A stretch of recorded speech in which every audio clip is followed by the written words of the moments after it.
Top of the morning, everyone. It is January the 12th. Touchstones reading from a child of God and a recovering alcoholic addict with the hot morning coffee.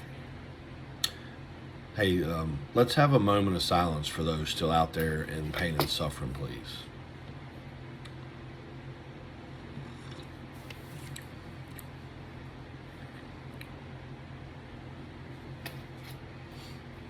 Thank you.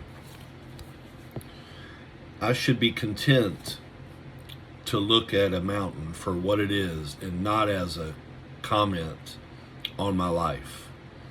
That's from David Ignato, I think how you pronounce that. Sorry, David, if it's not. We have recognized our self-centeredness as addicts and codependents.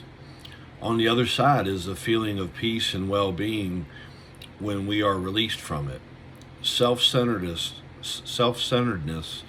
caused us to take everything personally. We were hypersensitive to our surroundings, to other people, and to how they reacted.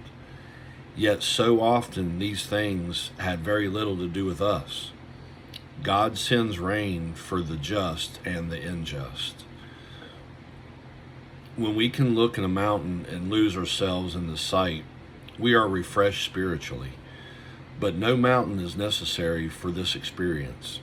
When we listen to a friend and simply hear his or her perspective, when we pet a dog and just enjoy this loving creature, when we look at a sunset and drink it in for what it is, then we are growing. God, grant me release from the oppression of my ego. Amen. I know I had a big ego and probably still do at times. It's a work in progress. But what I loved about this reading, I never realized it. You know, what it said up here about being hypersensitive to my surroundings. I'm always hypersensitive, and to other people and how they react. You know, as I'm getting sober, or as I am sober in the last couple of years, it's a lot of that's kind of going away. You know, I still care. You know, it's just that I'm not reacting like I used to, which is part of the growing. You know, and then self-centeredness, what I talked about in the very beginning. Self-centeredness is addicts and codependents. That's what, you know, it's both of them. You know, on the other side of that, it's like right where I am now. I've got a great feeling of peace and well-being. You know, I was telling a friend yesterday, shout out to Mark, I love you, man.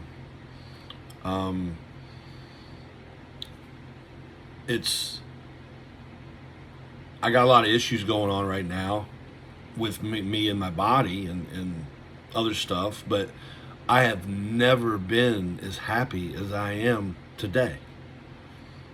And it's all by the grace of God. What He's done to my life, He's turned me around. It's a miracle. I promise you. It's if people knew me before and know me now, it's absolutely,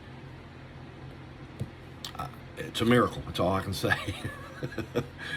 But the peace that God's given me with this new life and new sobriety, it's amazing. You know, all the other stuff is just subsequential. I don't know if that's the right word, but it doesn't make any difference. You know, I'm right with the Lord. I'm trying to get right with the Lord and stay right with the Lord. Learn more. You know, stay in the Bible, read the Bible. So, yeah, man, it's a great life. I say what I've done when I was struggling, you know, God had me Google Baptist church near me, so I started going to church. You know, talk to pastor. I'm being discipled. You know, having a program of AA or NA to go to and talk to people that has wisdom inside the program, get a sponsor. So trying to do the next right thing is critical instead of always being out for number one. You know, it's not the way to live for this addict alcoholic. Might be for somebody else, but not for me. I love making other people happy. That's it brings me joy. I like to see them smile. You know, I love to love. So I love y'all very much. I hope you have a blessed day. Peace.